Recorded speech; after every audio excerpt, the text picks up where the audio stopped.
24. Você que for achando em reverência a palavra do nosso Deus, como de costume, e você que pode, se coloque de pé em nome de Jesus. Janelas quebradas, quem é Jesus? Começando a nossa campanha nesse domingo de restauração da nossa vida espiritual, familiar. Janelas quebradas, quem é Jesus? Glória a Deus. Capítulo 24, a partir do versículo 13.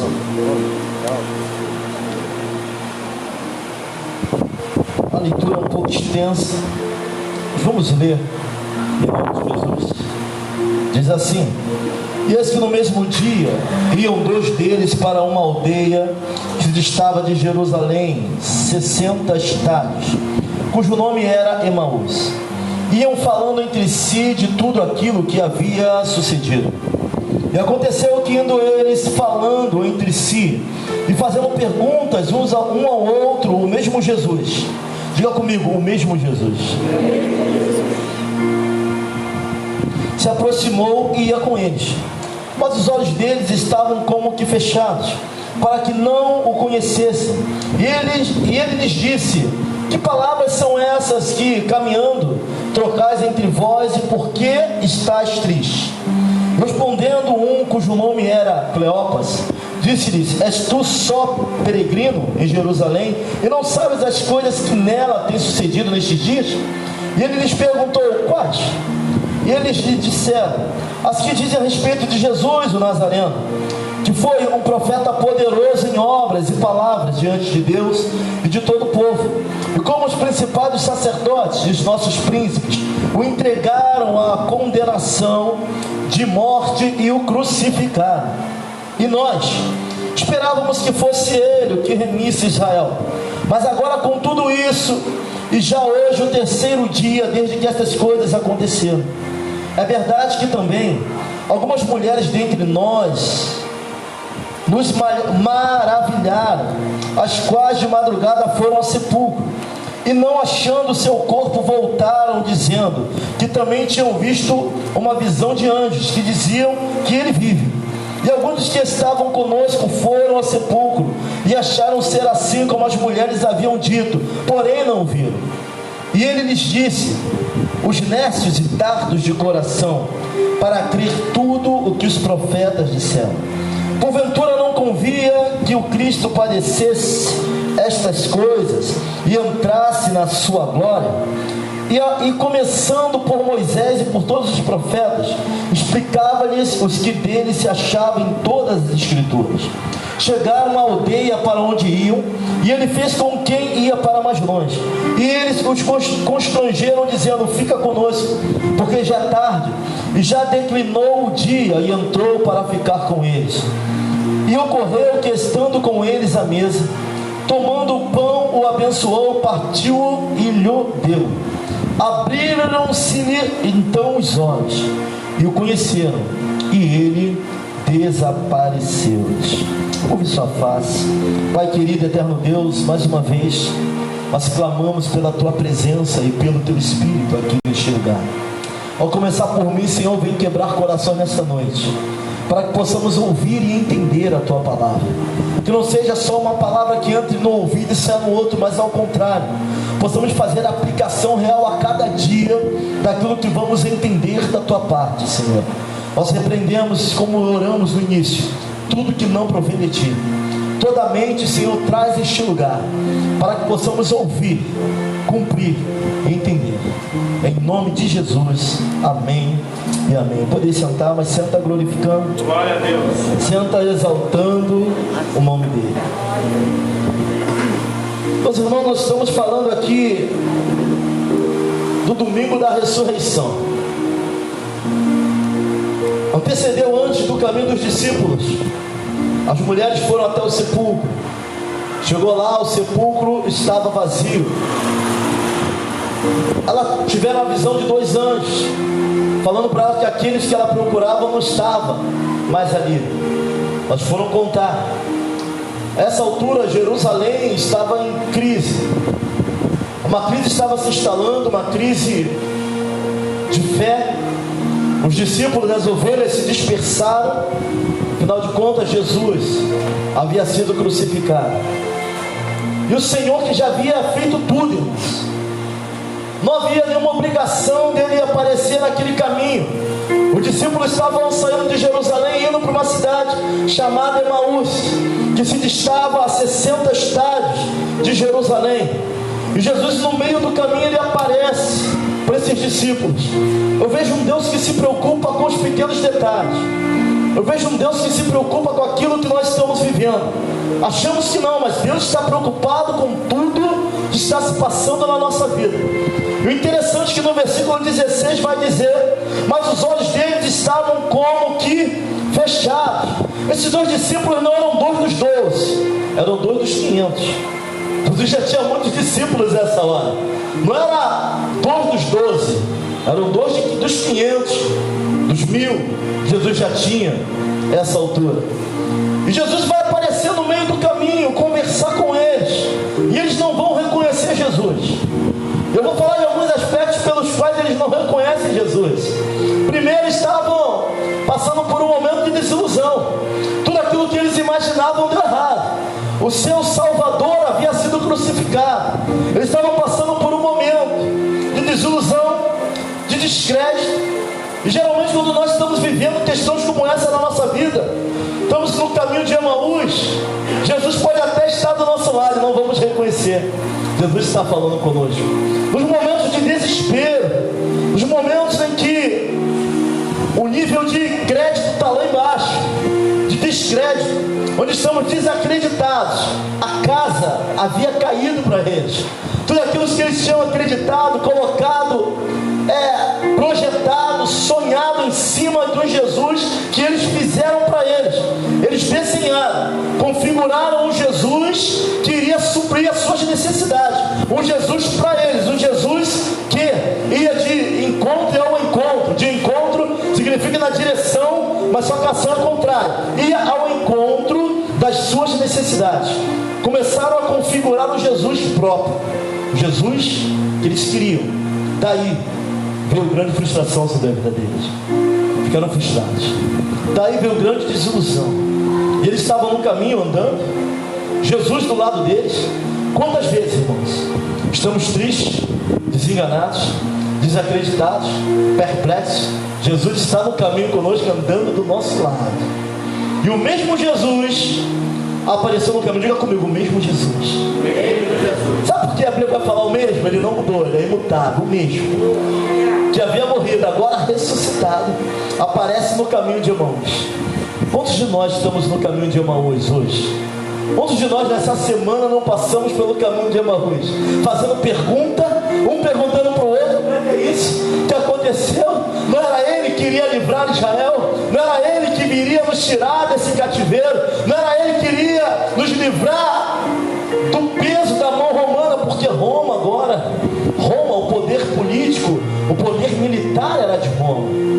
Os gregos já haviam passado, agora os romanos haviam assumido o poderio militar. Os romanos governavam e eles estavam sob o jugo de Roma. Então acharam que Jesus também era alguém que viria tirar Israel do jugo romano.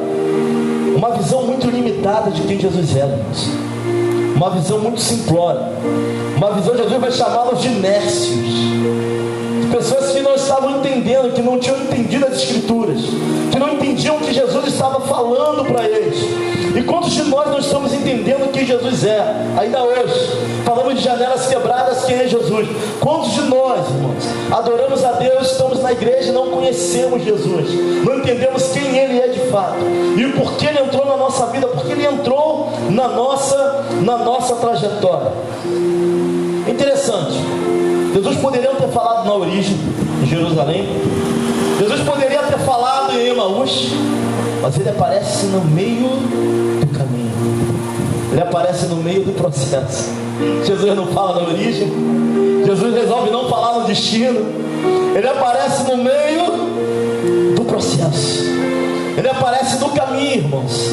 E é justamente o caminho é que é pesado. É justamente no processo é que é a trajetória. Eu vou mudar o processo. A trajetória é que é pesada. Nós podemos até querer marcar uma viagem. Olha, eu vou sair daqui para os Estados Unidos, mas ninguém pensa na trajetória. E chegar no aeroporto, cheio de bagagem, colocar no avião. Se daqui para Manaus são 4 horas, de Manaus para os Estados Unidos são 6. Então eu vou dizer que nós vamos passar aí pelo menos umas 10 horas dentro de um avião, vendo nuvem branca passando, ninguém fala na trajetória. Eu quero ser uma grande mulher de Deus, mas a trajetória ninguém pensa. No caminho ninguém pensa. Quero ser uma mulher de intercessão, de oração, mas a gente já pensa na chegada, na saída, onde eu estou hoje e aonde eu quero chegar. Mas fala para o irmão assim, a trajetória tu não está levando em consideração. Ah, o trajeto, irmãos. O caminho, ninguém leva em consideração. Mas é o caminho, a trajetória que é difícil. Quando chegamos lá, pode ver, você vai dar um testemunho. O que é testemunho? É tudo que aconteceu de triste, tomou paulada, caiu, o carro virou, e Jesus chegou na minha vida e me abençoou. Acabou o testemunho. Chamo de testemunho. Jesus chega, acaba o negócio. É tudo triste. Depois Jesus vem, acabou o negócio. Por quê? A trajetória, ela é longa. Mas Jesus não aparece na origem. Não é em Jerusalém que ele aparece. Também não aparece em Emaús. Ele aparece no meio do caminho. E agora, para enxergar Jesus no meio da trajetória, tem que ter sensibilidade. É como sensibilidade. Fala alto, sensibilidade. No espírito. Para entender que Jesus nunca nos abandona e está do nosso lado. Até nas noites, irmãos, que parece um demônio para alguns, parece que a noite para alguns aqui nunca vai amanhecer. Não vou nem perguntar quem está vivendo isso, porque Deus está me mostrando que tem gente vivendo isso. A noite não chega ao fim. Jesus está lá do teu lado na cama. Ele está. Agora tem coisas que eu não consigo ver, pela situação que eu estou vivendo, pelo momento intenso. A Bíblia vai dizer no versículo 16: mas os olhos deles pareciam como que fechados, não enxergavam que Deus estava ali. Tem gente que não está enxergando o mover de Deus, o agir de Deus. Deus está levantando pessoas ao nosso favor, não está vendo, mas Deus está nesse caminho, Deus está nesse processo, Deus está na trajetória. Essa semana eu recebi um não, irmãos, de Deus. Uma porta se fechou. Eu já cuidei de início, eu precisava de um sim, mas foi não. Eu fui para a consagração pela manhã, e chegou lá, eu tive que orar na consagração, e tive que falar da palavra, mas eu levantei cabisbaixo, no caminho de Emaús. Senhor, será que o Senhor não tem olhado para nós? Às vezes nós pensamos isso, mas Deus falou comigo, eu nunca deixei de estar do teu lado. Acabamos de louvar aqui Jesus, plano melhor. Ele nunca chega atrasado, nunca. A hora dele é perfeita, a formatura vai chegar na hora dele. Na hora dele você vai passar, na hora dele. Esforce. Jesus estava no caminho de Emaús. Interessante é que a voz que eles ouviram 3 anos e meio, não reconheceram. 3 anos e meio, 3 anos de instrução com o mestre. Jesus falando, Jesus ensinando, Jesus fazendo milagre, Jesus do lado deles, andando com eles, perguntando: o que está acontecendo? Cleópatra vai dizer assim, de uma forma até irônica: será que só tu é estrangeiro em Jerusalém? Deus do lado dele. Ele vai olhar para Jesus e vai chamar Jesus de estrangeiro. Será que só tu não sabe? Será que só tu não está vendo o que aconteceu? Jerusalém está empolvorosa. Aquele que se dizia o mestre, o profeta de Deus. Aí eu começo a entender quem Jesus era para eles, irmãos. Um mestre, um profeta, alguém que era usado, não Deus. Todo o tempo Jesus ensinando a eles, eles não entendiam. Jesus não era um mero profeta, era Deus no nosso meio, era Deus no meio deles. Emmanuel, Deus conosco, andando com eles. A mesma voz que havia ensinado a eles durante 3 anos, eles não reconhecem. Jesus está andando do lado deles e eles não reconheceram Jesus naquele lugar. Versículo 19 ao 21, eles vão falar o quanto eles estavam desapontados. Versículo 21, nós esperávamos que fosse ele que remisse Israel.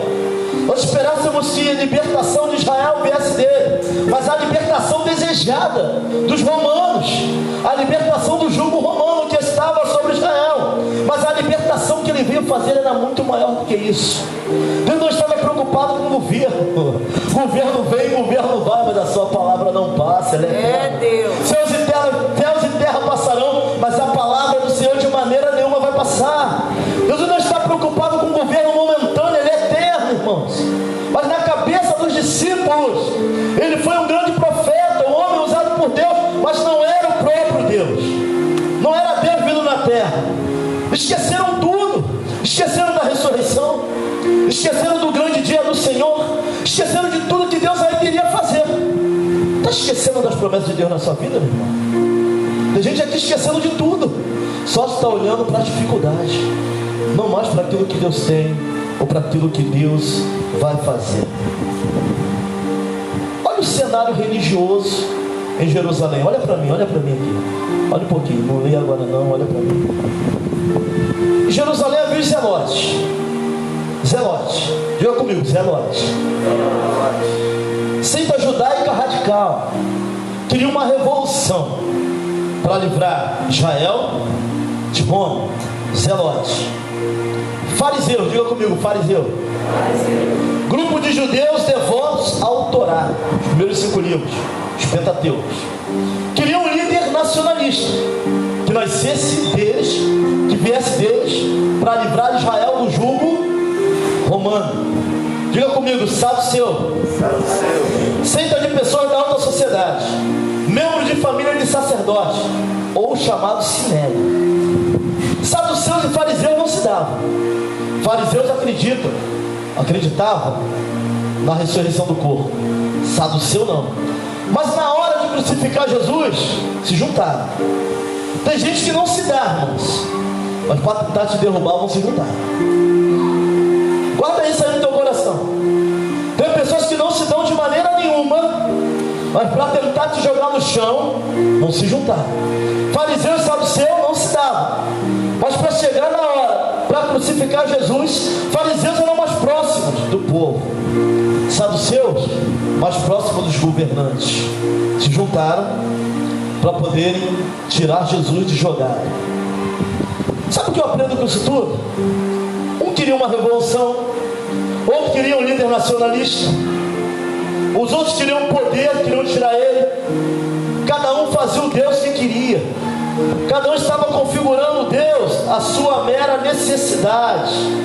Tem gente que já configurou um Deus vingador, um Deus que vai se levantar para fazer todo mundo que fez ele sofrer pagar, um Deus que vai colocar agora ele como martelo.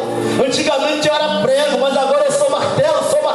Eu apanhava, agora eu bato. Tem gente vivendo um evangelho revanchista, trazendo um Deus lutador de vale tudo, irmãos, que vai vir quebrando todo mundo que anda no seu caminho. Eu espero que aqui não tenha ninguém configurando um Deus assim, mas tem gente fazendo um Jesus da sua maneira. Tem pessoas configurando um Jesus que vai fazer ele ganhar na loteria, que vai tirar ele da miséria, que vai tirar ele do opróbrio, que vai fazer ele mudar de um polo para outro. Ou seja, um Jesus rodando do Silvio Santos, um Jesus mega cena, um Cristo. Eu te garanto, irmãos, prosperidade faz parte de evangelho, faz parte de vida com Deus, mas ele não morreu na cruz para que você tivesse um carro novo, não, nem um carro do ano. Ele não morreu na cruz para que você tivesse, não foi isso não, irmãos. Isso aí faz parte, é a consequência de fidelidade, de vida com Deus, mas não foi por isso que ele morreu na cruz do Calvário. Tem pessoas configurando o Jesus doutor, o bom Cristo, o bom doutor, só para curar suas enfermidades. Outros, um Jesus mordomo, está ali só para servi-lo, mas não para ser servido. Está ali para a hora que eu precisar eu dobrar o joelho. Eu espero tudo dar ruim, apronto todos, espero a casa cair para depois voltar para ele, porque ele precisa arrumar a bagunça que eu fiz. Tem gente configurando um Jesus faxineiro, irmãos, um Jesus milionário, um Jesus curandeiro, um Jesus vingador. Mas quem é Jesus de verdade na nossa vida? Eles não entendiam isso no caminho de Emaús. Configuraram Jesus, queriam remir Israel do poder de Roma. Aí Jesus vai começar a andar com eles, irmãos. Do versículo 25 ao versículo 27.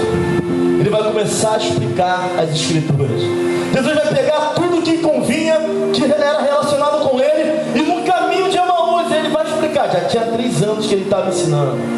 Olha para alguém que está ao seu lado e fala assim: eles não entenderam nada. Fala para ele: nada. 3 anos Jesus ensinando, não entenderam nada, não alcançaram aquilo que Jesus estava explicando, não entenderam que é Jesus. Agora Jesus no caminho de Emaús, 60 estados de Jerusalém, vai Jesus com eles, explicando toda a Escritura, tudo que era relacionado a ele, Jesus estava explicando. Com eu fazendo um versículo ali 27, irmãos, versículo 27, Jesus vai falar o seguinte, vai dizer assim, ó: e começando por Moisés, por todos os profetas, explicava-lhes os que dele se achavam em todas as Escrituras. Todas. Ele vai falar como ele tinha realmente intervindo. Ele vai falar que para chegar na salvação tem que passar pela cruz.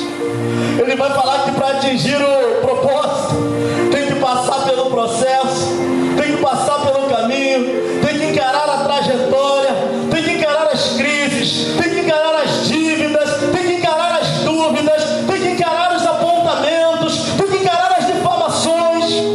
Ele vai explicar tudo isso. Convinha que ele padecesse e ao terceiro dia ele ressuscitasse. Ele vai explicar o que está lá em João capítulo 6, versículo 51. Eu sou o pão vivo que desceu dos céus. Se alguém comer deste pão, viverá eternamente. E o pão que deverei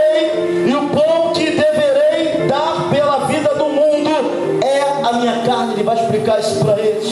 Ele vai explicar o que está em João capítulo 4, versículo 14. Aquele que beber da água que eu lhe der nunca mais terá sede. Pelo contrário, a água que eu lhe der tornar-se-á nele uma fonte de água viva jorrando eternamente. Ele vai explicar o que está lá em João capítulo 1, os primeiros versículos.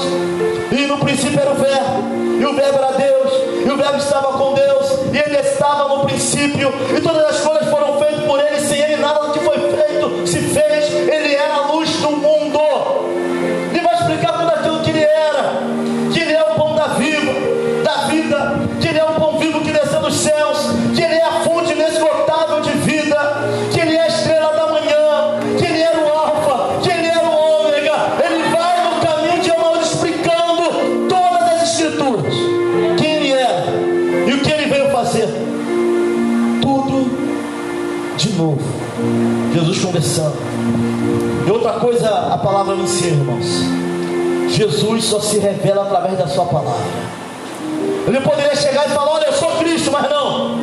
Ele começa a pegar a Bíblia e disse: Deus haja luz, e disse: Deus haja luz, e o verbo se fez carne, e ele era a palavra ao qual Deus usou para criar todo mundo, e todas as coisas foram feitas por ele, porque ele é a palavra de vida criada no início de todo mundo, onde não havia terra, antes da terra, onde a terra era sem forma e vazia. Jesus é a palavra que dá vida a tudo que tem, a tudo que existe. Ele só se revela através da tua palavra. Mas pastor, em tal religião tem Jesus. Não, lá tem um mito. Se não for revelado pela palavra, não é Cristo. Ele vai dizer: eu sou a verdade, o caminho e a vida, ninguém vem ao Pai. Ele é o próprio Deus, irmãos. Não existem vários caminhos. Ah, Claudinho, todos os caminhos levam ao céu. Não leva não, não leva não. O artigo definido: eu sou não é o caminho, eu sou a verdade, eu sou a vida. O artigo definido vai nos expressar: só existe um caminho. Não é ele é. Você viu aquele termo jovem? Ele é o cara? Não, ele é. Só ele é. O artigo definido é muito claro, irmãos. Não existe outros. Na minha religião tem Cristo. Não, tem comigo. Jesus só se revela através da sua palavra. Não foi o pastor Claudinei que está inventando, é a Bíblia. A Bíblia é a auto-revelação de Deus para os homens, irmãos. Tanto que ele podia falar: olha, eu cheguei, olha, eu sou Cristo. Não, ele vai começar a pregar o Evangelho, vai começar andando com eles, explicando. Ele vai te ensinar, ele está me ensinando através da palavra quem ele é. Eu não sei que tipo de Jesus você tem criado para a sua vida, e é daí que vem o desânimo. Configurar um Jesus, ele é muito mais do que isso, meus irmãos. Ele é muito mais. Pastor, mas ele não salva? Ele também salva. Pastor, ele não cura? Ele também cura. Pastor, ele não muda a trajetória? Ele também muda a trajetória. Ele é isso e mais um pouco, e mais um pouco. E se juntar, ele é infinitamente mais do que tudo o que pensamos, pedimos ou almejamos. Esse é o nosso Deus, meus irmãos. Nós temos a mania e o péssimo hábito de nos atermos a só uma direção. Quer ver um exemplo? Na teologia de Paulo, mover do Espírito é a santificação. Os reformados vão pegar isso, amém? Santificação.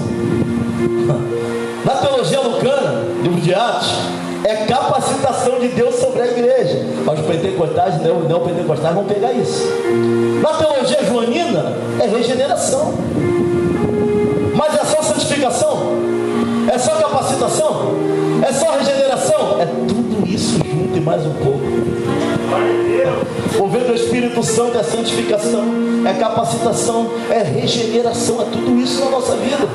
Aí nós ficamos brigando, arminianos, calvinistas, pegando partes, e entrando em teologias, e trazendo brigas.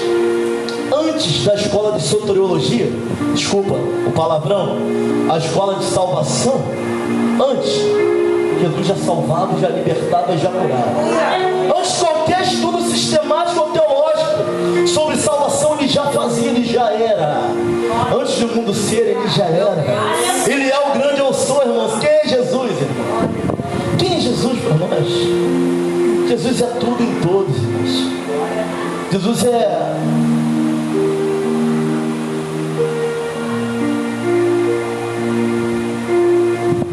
a aliança entre você e eu. Jesus é a ponte que nos leva à salvação. Quem tem sido Jesus para você? O que tem sido Jesus na sua vida? É a palavra que eu deixo nesta noite para os irmãos. Janelas quebradas. Quem é Jesus? E se ele não quiser curar? E se ele não quiser salvar e quiser levar? Se ele não quiser levantar, mas recolher para ele, deixa de ser Deus na sua vida? Se ele não quiser operar agora essa mudança, se ele quiser amassar mais o barro, vai deixar de ser Deus na sua vida? Se as portas não se abrirem, vai deixar de ser Deus na sua vida? Se ele tirar seus amigos, suas amizades e te botar sozinho, para tu entender quem ele é, vai deixar de ser Deus na sua vida? Te tirar do manancial e te levar para o deserto para te tratar, vai deixar de ser Deus na tua vida?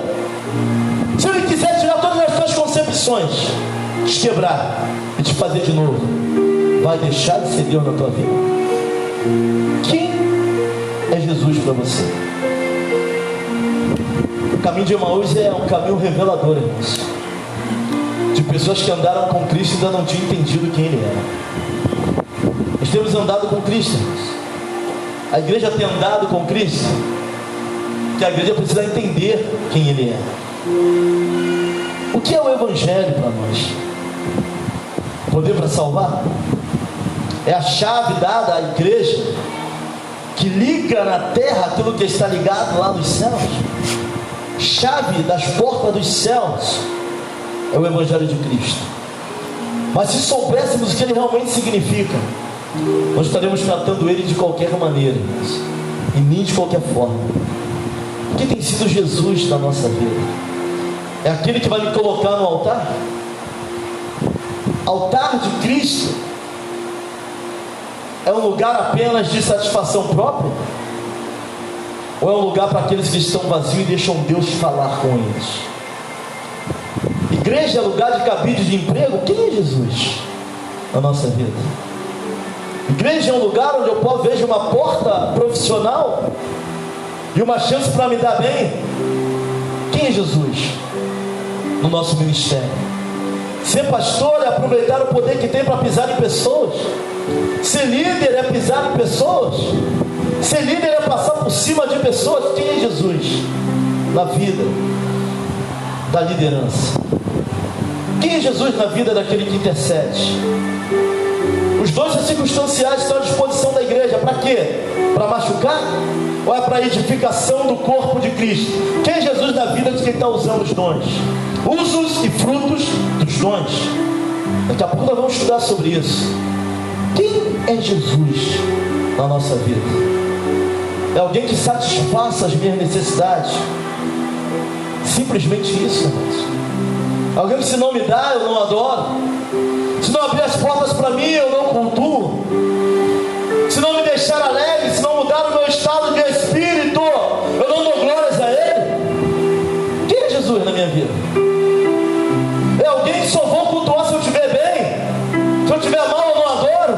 Se eu estiver mal, eu não louvo, não canto, não exalto. Eu só glorifico quando tudo me vai bem. Esse é o Jesus que eu tenho configurado para mim. É esse que tem reinado na minha família. Ou Jesus tem reinado na minha casa. É aquele que se vai bem, eu adoro. Se vai mal, eu adoro. Se eu estou alegre, eu adoro. Se eu estou triste, eu adoro também. É esse Jesus? Que Jesus, irmãos? Nós estamos adorando. É um Jesus de chão pirotécnico. É um Jesus que nem fala e nós que falamos por Ele. Que nós somos a geração do avivamento. Somos. Quem disse? Quem disse? Foi Ele que revelou? Foi a palavra que revelou? Avivamento significa tornar-se vivo. Jesus que eu adoro é aquele só quando o culto é balançado que presta. Esse Jesus eu configurei para a minha adoração.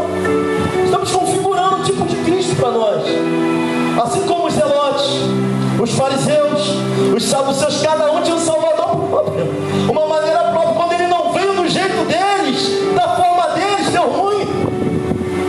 Se Jesus não fizer da tua forma, até parece que vai ser da tua forma. Não é da minha forma, não é da tua forma, é da maneira e da forma que Ele quer fazer. Ele faz conforme bem quer. Ele opera da maneira que quer. É do jeito dele, não é do nosso.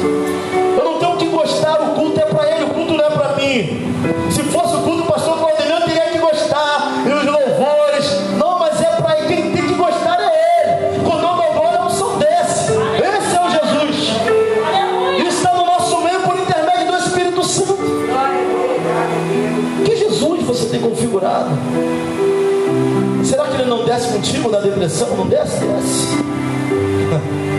No mais profundo abismo Ele está. Jesus vai conosco para onde nós formos, Ele vai.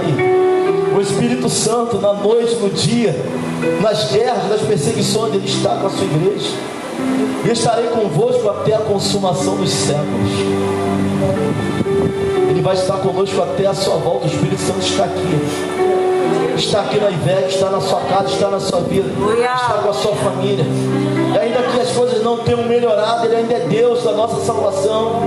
É uma palavra difícil, irmãos, porque hoje nós queremos ouvir palavras que venham massagear o nosso ego. Nós precisamos pregar o Evangelho genuíno, ainda que nos doa. Esse é o Evangelho de Cristo.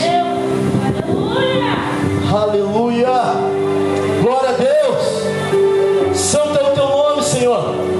Ele não morreu na cruz, irmãos, para que eu ficasse famoso. Ele não morreu na cruz para que as pessoas viessem nos endeusarem a Ele toda a glória, todo o louvor, toda a adoração. Se há talento em nós, veio dele. Se pregamos, veio dele. Se tocamos, veio dele. Se dançamos, veio dele, irmãos. Porque dele, por ele, para ele são todas as coisas. Que diminua eu para que tu cresça, Senhor. Esse é o Evangelho. É graça, favor imerecido. Você não é bom para merecer. Ele resolveu nos dar essa graça. Foi escolha dele. Nós amamos porque Ele nos amou primeiro. Esse é Jesus. Aleluia. Glória. Santo é o teu nome, Senhor. Digno de louvor e adoração. Dele, por Ele e para Ele são todas as coisas. Para de inventar um Jesus que não existe aqui, irmãos. Para de inventar um Jesus que só existe na tua mente. Jesus se revela por intermédio da sua palavra. A palavra nos mostra quem Ele é. A palavra revela o caráter de Deus para nós. Palavra. Glória a Deus. Aleluia. Jesus, plano melhor. vai valer a pena louvar a Ele. Vale a pena permanecer nele. Vale a pena adorar o nome dele. Vale a pena glorificarmos o nome dele. Vai passar, meu irmão, minha irmã. Olha para alguém e fala para ele: vai passar. Não tem guerra que dure para sempre. Esse negócio vai passar. Uma hora vai ter que passar. Deus pode fazer soprar o vento e as águas vão baixar, em nome de Jesus. Mas entenda, ele está na caminhada, ele está na trajetória, ele está no caminho, ele está conosco no processo. Para chegar na ressurreição tem que passar pela via cruz. Não tem jeito, tem que passar. Aleluia, Deus. Tem que passar pelo processo.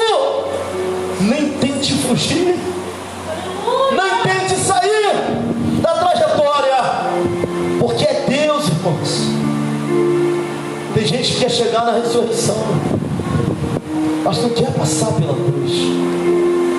Ele sabia que ele tinha que passar. Ele vem explicando tudo, se revelando através da sua palavra, daquilo que ele é e daquilo que ele faz. Nós somos a geração que vomita a teologia. Sabemos tudo de teologia, irmãos. Soteriologia, tudo, hermenêutica, exegese, apologética, homilética. Só não queremos viver o Evangelho. Só não queremos adorar a um Jesus genuíno. Esse é o problema da nossa geração, irmãos. Nós precisamos conhecer Jesus de fato. A palavra vai te confrontar. Se não confrontar, irmãos, a palavra boa te confronta. Nos coloca no nosso lugar e entendemos que nós somos. Se Deus não fizer, tu não adora. Se Deus não abrir, ficar prostrado. Adorador adora qualquer situação. Adorador que adorador adora Deus. Conhece Jesus, entende que tem necessidade de buscá-lo, não tem que estar chamando. Tem necessidade de adorá-lo, tem necessidade de estar congregado, tem necessidade de estar no braseiro, tem necessidade de ouvir palavra, tem necessidade de orar, tem necessidade, tem fome, tem sede desse pão vivo que desceu do céu. Não precisa ninguém estar chamando, não. Quem conhece Jesus, quem entende quem Ele é, tem essa necessidade dele na sua vida.